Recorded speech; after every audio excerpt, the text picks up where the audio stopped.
ralentissement économique mondial se matérialise aussi dans la zone euro, au moment où les dettes publiques, on s'en rend compte, restent très élevées. Est-ce pour autant le moment de lever le tabou de la restructuration des dettes publiques? Est-ce bien judicieux? On en parle avec notre invitée, Isabelle Bazy, bonjour. Bonjour Adrien. Vous êtes directrice des études économiques du Crédit Agricole.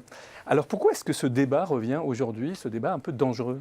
Je pense que vous l'avez souligné, c'est-à-dire que ce débat revient parce qu'on se demande comment il va être possible de gérer la prochaine crise alors que les niveaux de dette publique sont déjà très élevés. Donc effectivement, une des solutions qui est préconisée serait de pouvoir organiser de façon ordonnée une restructuration des dettes des États jugés insolvables. Et d'ailleurs, si vous en souvenez, en novembre dernier, les ministres des Finances ont planché sur justement la manière de faciliter une éventuelle restructuration. Et on a vraiment l'impression que le principe qui a été plus ou moins acté, c'est qu'il n'y aurait pas d'aide financière du mécanisme européen de stabilité à ces États jugés insolvables si on n'a pas justement au préalable restructuré leurs dettes. Donc voilà où en est l'état du débat sur ce sujet. Alors quand on touche à la signature d'un État souverain, c'est la signature sur sa dette, on ouvre un débat délicat.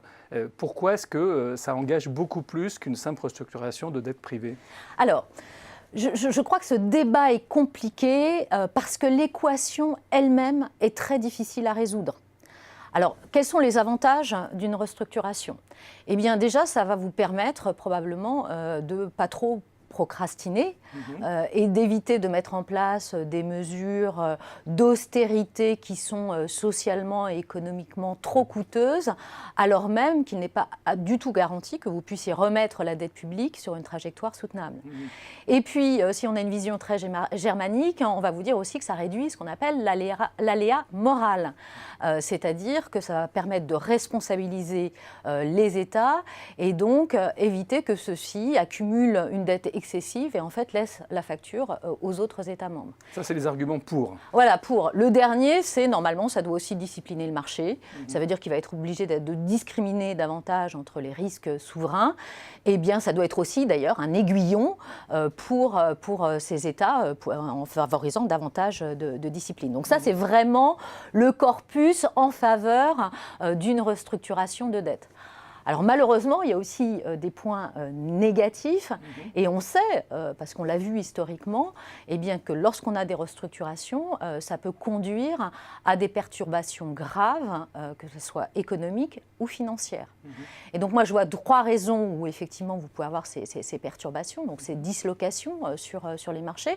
Déjà, si effectivement vous avez un État qui est perçu comme le marché proche de l'insolvabilité, donc il va devoir restructurer sa dette, qu'est-ce que va faire le marché? Il va vendre massivement les obligations de ces États et ça peut conduire et ça peut entraîner le fait que l'État perde son accès au marché et soit acculé au défaut. C'est autoréalisateur. Voilà, c'est totalement autoréalisateur. Et puis ça peut aussi entraîner des phénomènes de contagion. De contagion, puisqu'on peut avoir un excès de suspicion des marchés qui vont se mettre à spéculer sur les États qui peut-être sont fondamentalement solvables, mais qui ont un niveau de dette élevé et où on peut avoir quelques interrogations. C'est typiquement, si vous vous rappelez, ce que l'on a vu au moment de la rencontre de Deauville entre Angela Merkel et Nicolas Sarkozy, où a été décidée cette restructuration de la dette grecque. On pensait que ça allait discipliner le marché. Eh bien non, ça a créé de la contagion à tous les étages, ça a contaminé les dettes portugaises, les dettes irlandaises, et ces États ont perdu leur accès au marché. Et donc on voit bien que toute crise de liquidité peut se transformer en une crise de solvabilité. Et donc, pour savoir ce qu'il faut faire, c'est assez compliqué. Est-ce qu'il y a aussi des effets sur les banques?